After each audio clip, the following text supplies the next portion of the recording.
Coming up on DITV, we give you the first look at the miracle season. And later, I'll tell you all you need to know about the citywide cardboard ban. I'll give you an in-depth look at Iowa's newest national champion in sports. Rain and warmer temperatures are expected for this week. Find out more in weather. All that and more coming up on this Monday morning edition of DITV.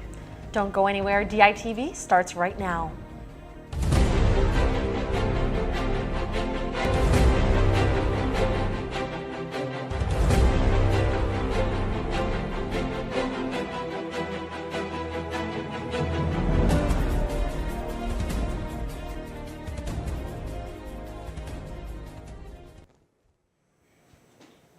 Good morning and welcome back from spring break, everyone. I'm Kaylin Cluck. And I'm Sydney Zatz.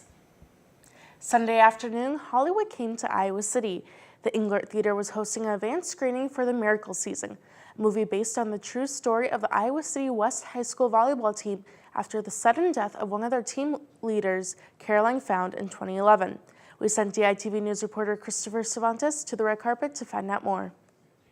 Despite being the last day of spring break, downtown Iowa City came alive again to view The Miracle Season, a film that celebrates the true-life feats of a special team and to honor the memory of a special player. Caroline Lyon Found, captain of the 2011 West High Lady Spartan volleyball team, died in a moped accident right before said season. The film follows the aftermath of the accident and how the Lady Spartans came together to do one simple thing: live like Lyon. It means that love is the most important thing. The event was attended by the citizens of Iowa City as well as VIP access for friends and family. Several members of the team were reunited and spoke on their thoughts about the film. I think it's definitely like a long-term thing for us. Like, we're still living this every day, so you know when the movie's over, like everybody's gonna go home, and for us, like this is something that we think about and like deal with every day. So like it's not really just the movie's over and we can move on. The red carpet was abuzz with the writer and director making an appearance. Towards the end of the carpet was Demetria Roche, the actress who played the now legendary volleyball player, who spoke on how honored she was to play Caroline. They're the kindest, most loving, warm people. I got to meet Ernie and Kathy while we're filming, and I couldn't wait to come down and say hi to everyone else. The Miracle Season hits theaters April 3rd, where the entire world can see the miracle that took place right here in Iowa City. Reporting outside the Englert Theater, this is Christopher Cervantes, DITV News. A small local park could be given a new name with a big meaning. City Council will consider renaming Hickory Trail Park as Calder Park. The name is in honor of Calder Wills, a local boy who used to play there before he died of cancer at age 12 last November.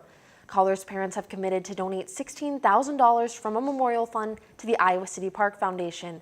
City Council is expected to discuss the renaming at a meeting tomorrow evening. Stay tuned later in the week where one of our own reporters gives you more details. With the use of solar energy being more common on the University of Iowa campus, one former Hawkeye returns to speak about its merits. Solar advocate, and former NFL football player Tim Dwight will be speaking on the benefits of solar energy Monday night at the Iowa City Senior Center. He states, quote, "Solar powers an endless supply of energy. It's clean." Dwight said, "It's creating lots of jobs and is a great investment for Iowa," end quote. For more in-depth look on the story, check out today's edition of the Daily Iowan, where reporter Julia DiGiacomo has more. You know, I didn't go anywhere tropical for spring break, but I think that's okay because I heard it's supposed to warm up here. That's right, Kaylin. Jinya Kim was telling me that as well earlier, but he said it might be a little bit gloomy this week. Let's toss it over to the weather studio where Jinyuk will tell us more. Jinyuk? Thanks, guys. During spring break, the weather thankfully got a little warmer. This week, it's kind of shaky. We'll be feeling the temperatures ranging from mid-20s to low 50s. Let's begin with this afternoon's weather. The temperature will reach around 50 degrees with partly cloudy skies. At night, the temperatures will decrease only by a little bit to 42 degrees. Now let's take a look at our extended forecast. Tomorrow's skies will be mostly cloudy. The temperatures will range from mid-20s to low 40s, so nothing too bad there. Luckily for us, on Wednesday, we're looking at mostly sunny skies with the temps reaching high in mid-40s and low in high 20s. Clouds are making a comeback from Thursday, and the temps will slightly rise, reaching from mid-30s to low 50s. If you thought the clouds were bad, just you wait. We'll see rainy skies starting Friday. Be sure to grab an umbrella on Friday and Saturday. Saturday will be chillier than Friday, so you make sure you also grab a good coat. Even though this week's weather seems pretty gloomy, the temps are steadily getting warmer and warmer. That's your weather for this week. Kaylin and Sydney, back to you. Campaign season for student government has officially kicked off. This year, 4 different parties are on the ballot. These include the Surge Party, Empower Iowa, Envision Iowa, and the Student Collective Party. Join us over the next few weeks as we will bring you an overview of the platform for each party as well as show off the candidates. That way you can see all the familiar faces and meet the new ones. Throwing out cardboard has been banned in Iowa City ever since January 2nd.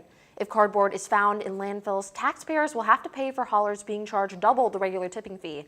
I visited the Office of Sustainability to see how the first few months of the ban are going. Iowa City is laying down the law on cardboard recycling. Starting this year, City Council voted to ban the material from local landfills. It's a move that is expected to save the city $2 million a year and prevent 4,000 tons of reusable cardboard from going to waste. With mandatory cardboard recycling, the University of Iowa Office of Sustainability had to ensure every building on campus is saving the material. Any place that's getting a lot of packages delivered and is generating a lot of cardboard, we focused our attention there. They've increased cardboard collection days for buildings that deal with food and scientific experiments, making sure no cardboard gets onto the trucks headed for the landfill. The good news is we haven't had any contaminated loads, so we're doing pretty good. The ban deals with corrugated cardboard, the kind with ridges, and doesn't include thinner material like cereal boxes. One concern City Council keeps hearing: there's been a lot of questions that I've received as far as like, what are we going to do with these pizza boxes? Pizza boxes aren't included in the ban, with grease making them difficult to recycle. However, officials say there are ways to partially recycle your pizza boxes. Just tear off the top to recycle and throw away the bottom. Simple. It's possible that more recyclable items could be banned from landfills in the future. We're interested in waiting on the Climate Action Committee to come back with additional items that we need to focus on. But for now, remember to always break down and recycle your cardboard. And we have exciting wrestling news as Iowa is home to a new national champion. That's right, Kaylin. And to tell us more, we have Bo Bowman in the sports studio. It looks like we missed a lot of good news over break. Bo? Thanks, guys. That's right. Saturday night, Iowa Wrestling's 125-pounder Spencer Lee capped off his freshman campaign with an NCAA championship. I was there at the tournament in Cleveland, Ohio, to catch up on all the action. Welcome to Cleveland, home of the 2018 NCAA National Wrestling Tournament. The tournament's so tough, it'll eat you up and spit you right back out. And that's exactly what happened to most of the Iowa wrestling team, except for one, who managed to fight his way all the way onto the big stage and the top of the podium. Very poised, did what he does best. It's a personal thing that he expects that out of himself, but not take it for granted. The true freshman Spencer Lee came out of redshirt this year and found himself competing for a national title. Spencer was ready. It's the right thing to do. If it was iffy, whether he was going to bring a major upgrade, we don't do it. But we knew he would be a major upgrade. Blazing his way through the tournament, Lee outscored his opponents 60-4 en route to winning a national championship. Lee isn't unfamiliar with gold. As a high schooler, he won 3 state titles and was undefeated throughout his entire career until he lost in the Pennsylvania State Finals with a torn ACL. You get punched in the face, you get up and you hit him back again. And after losing, the plan was get my knee healthy and then got my redshirt pulled, players win NCAA title, and coaches believed in me, my family and friends and my teammates believed in me, and like I said earlier, that's why I'm here. Moving forward, Lee has the same goal he did when he walked into the Iowa wrestling room for the first time over 9 months ago. We all want to be national champs, and that's the goal. That's what we want to be known as. From Cleveland, Ohio, Bo Bowman, DITV Sports. Lee and the rest of the Hawks finished third as a team behind Penn State and Ohio State, and with only one graduating senior, there's no doubt they'll be back next year to make a run for the gold. Now moving on to baseball, the Iowa baseball team spent their first half of spring break in Las Vegas, where they performed below expectations, but they bounced back this weekend against Evansville with a sweep. Thoughts from the team on how they improved. When I was out of the lineup is kind of a little bit of lack of energy, and that's really the one thing that I wanted to bring back was, above all else, trying to get on base and just bringing energy back to the team and trying to get things going and keeping guys loose no matter how they're doing. So I try to be a positive guy, and if guys are having a bad day, I try to bring them along for the ride. So we've taken some big strides this weekend because last few weekends haven't been the best for us. So we played really good baseball on Saturday, and we came out with a lot of energy today. Faced a really good arm. It's a Big Ten arm right there. So we battled against him. We got him out of the game, and I think the fifth there is 6. And we got on their bullpen guys a lot. So I think we did a really good job today executing. The Hawks will face off against the St. Louis Billikens tomorrow at Dwayne Banks Field here in Iowa City. Now, the women's basketball team played in the NCAA basketball tournament, which kicked off last week, and our very own Lucy Rodine was in Los Angeles for Iowa's game against Creighton. The Iowa women's basketball team saw their season come to an end this Saturday when they fell to Creighton 76-70 in Iowa's first NCAA tournament appearance in 2 years. Overall, we were just trading baskets with them, and I think that's what really ultimately stopped us. We weren't able to get the stops in the defensive end, and if we were able to do that, I think we'd have a different result right now. But again, we needed to get those stops, and it just didn't happen tonight. Well, we knew coming in that they're a three-point shooting team, and that was what we were going to have to stop in order to win this game. And they came out hot early, and we might have missed a couple of defensive assignments that way.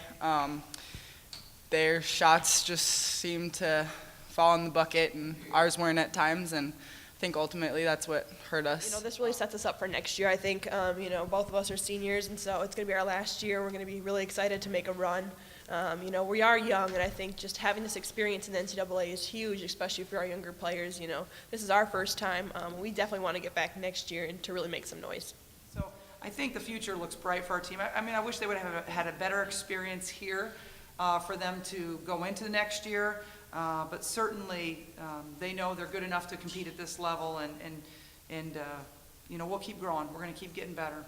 And although this season has come to an end for the Hawks, Iowa is already optimistic for next year. Reporting from inside Pauley Pavilion at UCLA in Los Angeles, California, this has been Lucy Rodine for DITV Sports. Iowa will only lose one starter next year, and All-American Megan Gustafson is returning for her senior season, so the Hawks should be poised for another NCAA tournament appearance next year.